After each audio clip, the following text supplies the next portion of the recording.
suppose que tu n'as pas oublié l'anniversaire de mon fils ce soir. Ah non, je sais bien, les enfants, c'est sacré. Bon, c'est pas tout ça, au travail. Et Henri, tu vas voir le cadeau qui est gâché, c'est ton fils. Je vois surtout que la gâchette est cassée. Si je tenais celui qui a remis ça sans rien dire. Eh, fais attention mon gars, hein, surtout avec une vieille casserole pareille, hein. Ah c'est sûr, une bécane comme ça, on la trouve même plus dans le commerce. À partir du moment où elle marche. T'es dingue. Je vais aller changer, hein. Mais j'ai pas le temps, Enzo. Le chef m'a commandé le travail tout de suite. Et le travail, ça n'attend pas. Non mais attends, exagère là. Hein, il y a de l'électricité là-dedans. C'est dangereux. Mais j'ai pas envie de mourir. Ne t'inquiète pas, mon petit père. J'ai des bottes. Allez, on est pressé. Donne-moi un coup de main, amène-moi l'échelle. Ouais, c'est ça, ouais. Pressé. C'est comme ça que les pépins arrivent.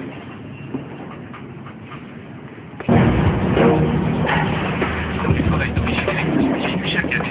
Les entreprises sont en majorité en basse tension. Les experts sont unanimes, la prévention est nécessaire pour lutter contre les...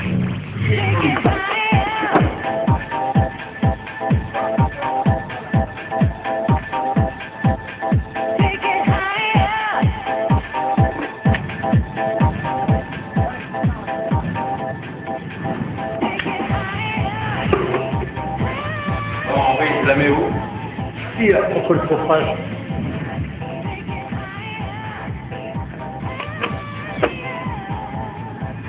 Rien de chaud, mets-moi le s'il te plaît.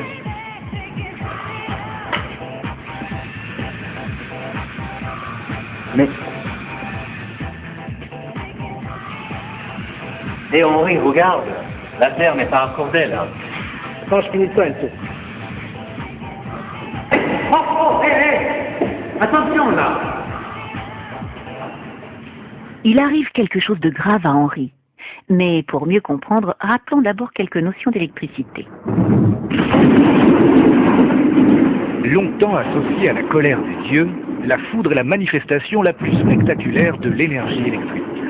Comme pour la foudre, le courant produit par un générateur est constitué de charges électriques qui se déplacent d'une borne à l'autre.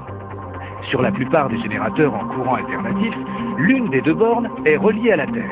C'est cette borne qu'on appelle le neutre. L'autre borne s'appelle la phase. En branchant la lampe à la prise, le courant emprunte aussitôt le chemin entre la phase et le neutre. Et là, où est la phase? C'est difficile de savoir. Ah, peu importe, le danger est bien là, invisible, tapi dans ses fils dénudés. Ou ces rallonges branchées qui traînent ça et là, le courant est prêt à montrer les crocs. Et quand on parle de danger... C'est de danger de mort. En milieu mouillé, avec le courant alternatif, on peut mourir à partir de 25 volts. 25 volts seulement? Quand on pense que nos perceuses comme celle d'Henri fonctionnent en 230 volts. C'est fou. On parle pourtant de basse tension. Oh là, attention aux mots. La basse tension est plus que suffisante pour tuer un homme. Mais se priver d'électricité, je n'y pense pas une seconde. Moi non plus. L'électricité, c'est la vie, tant que le risque est maîtrisé.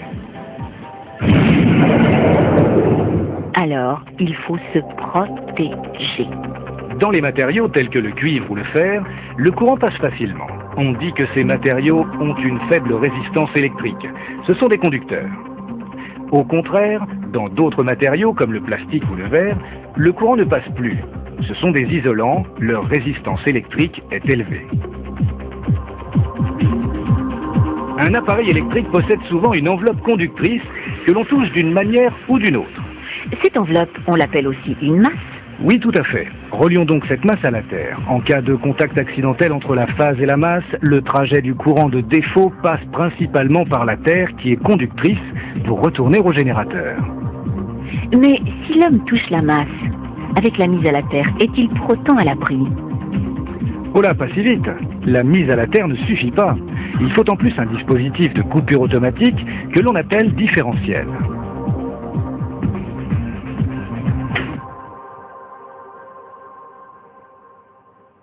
Oh là là, la Terre reliée à la phase d'un circuit sous tension, mais je rêve.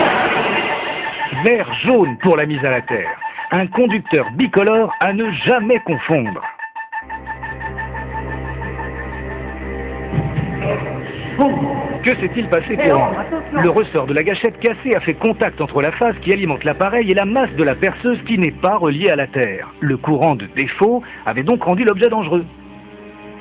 Et Henri a pourtant des bottes bien isolantes et perce un trou dans du bois. Oui, mais l'échelle métallique est en contact avec la terre, ce qui permet au courant de passer. C'est en descendant d'un échelon qu'Henri empoigne le montant de l'échelle.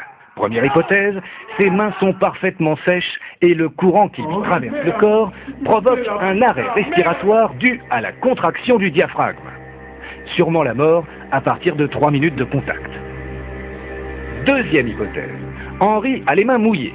Or, l'eau diminue la résistance d'Henri. Le courant provoque un arrêt circulatoire. La mort est proche.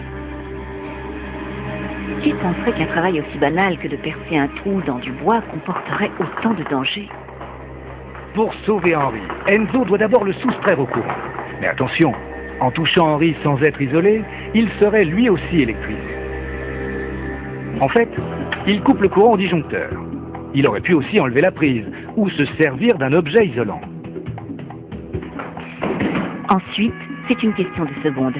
D'où l'importance pour tous de suivre une formation au premier secours. Et c'est ce qui a permis à Enzo de sauver Henri.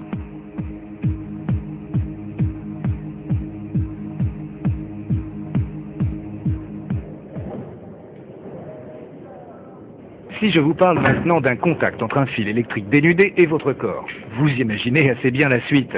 Eh bien Marcel, qui est plombier, veut raccorder le câble d'alimentation d'une pompe sur le tableau électrique. Ne pouvant pas arrêter la production de l'atelier, il laisse le tableau sous tension et se munit d'un tournevis parfaitement isolé. Mais il ne voit pas que sa gourmette entre en contact avec le conducteur. Le circuit s'est refermé sur lui. Marcel est mort immédiatement. Quant à Arnaud, chauffagiste, il travaille à proximité d'un coffret resté ouvert. Son outil lui échappe des mains. Court-circuit, dégagement énorme de chaleur et de lumière, projection de métal en fusion. Arnaud est brûlé profondément au visage et au bras. Arnaud et Marcel auraient dû être informés des risques encourus et on aurait dû donner des instructions pour fermer à clé ces armoires. Quand elles sont vraiment fermées à clé, là, vous êtes tranquille.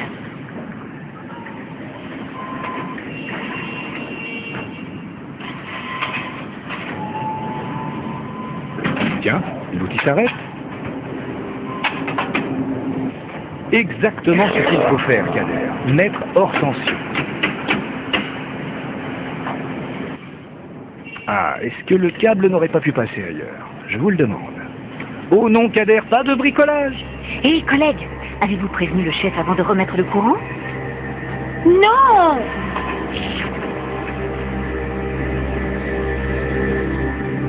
Heureusement que je suis blindé contre l'électricité. Non, Kader. Personne n'est blindé contre l'électricité.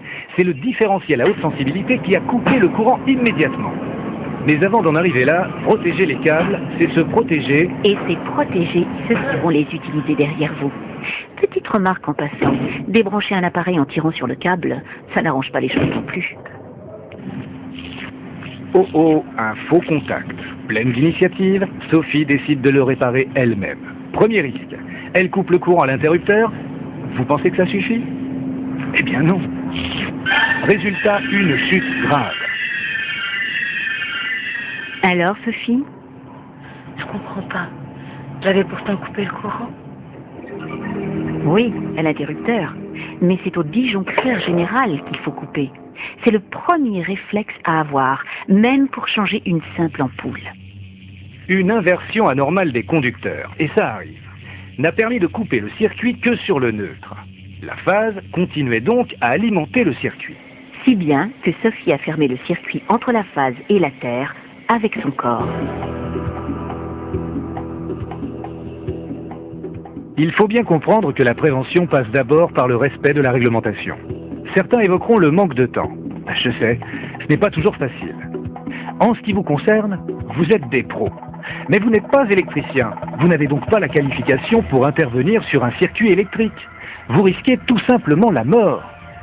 En cas de défaillance électrique, avertissez l'électricien. Ne tentez rien par vous-même. Lui seul a la connaissance suffisante. Regardez-le, c'est son métier. il a reçu une habilitation pour travailler en présence du courant. Et il s'équipe d'une tenue adéquate.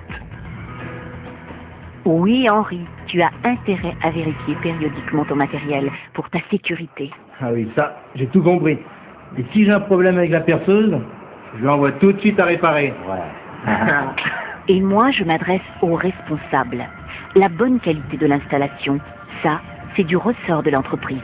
Mais n'oubliez pas, même avec du bon matériel, les dangers subsistent. Et une bonne organisation du travail est fondamentale pour éviter ces accidents trop souvent dramatiques. Et Henri, regarde. Ah, je l'ai gardé au chaud en retour. Tu sais, ça m'a vachement secoué quand même ton histoire. Parce que moi, je vais te dire une chose. Je trouve que c'est con de jouer sa vie avec le courant comme une roulette russe.